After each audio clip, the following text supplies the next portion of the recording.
તો છોટાઉદેપુરમાં બોરદલીમાં કોઝવે ધોવાઈ ગયો છે। સુક્તા નદી પરનો કોઝવે ધોવાતા હાલાકી પડી રહી છે।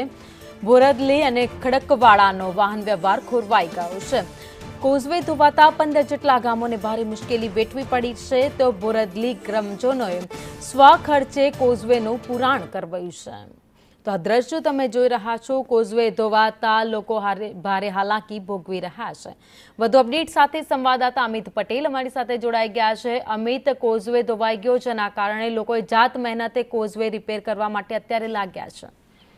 જી ચોક્કસ જણાવી દઉં કે છોટાઉદેપુર જિલ્લાના અંતરિયાળ અને છેવાડાનો જે બોરદલી ગામ છે, બોરદલીથી ખડકવાડા જવા વચ્ચે સોકતા નદી ઉપર આ જે કોઝવે આવેલો છે, આ કોઝવે દર વર્ષે ચોમાસામાં ધોવાઈ જતો હોય છે, પરંતુ તંત્ર દ્વારા તેને રિપેર કરવામાં આવતો નથી। તેના કારણે ગ્રામજનોને ભારે મુશ્કેલીનો સામનો કરવામાં આવે છે।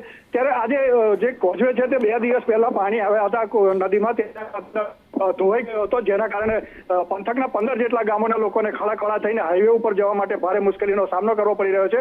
ત્યારે લોકો કંટાળી ગયા હતા। તેના કારણે બોરદલીના ગ્રામજનોએ ગત રાત્રિ દરમિયાન જેસીબી મશીન વડે પથ્થર પુરાવીને કોઝવેનું પુરાણ કરી અને રસ્તો ચાલુ કર્યો છે।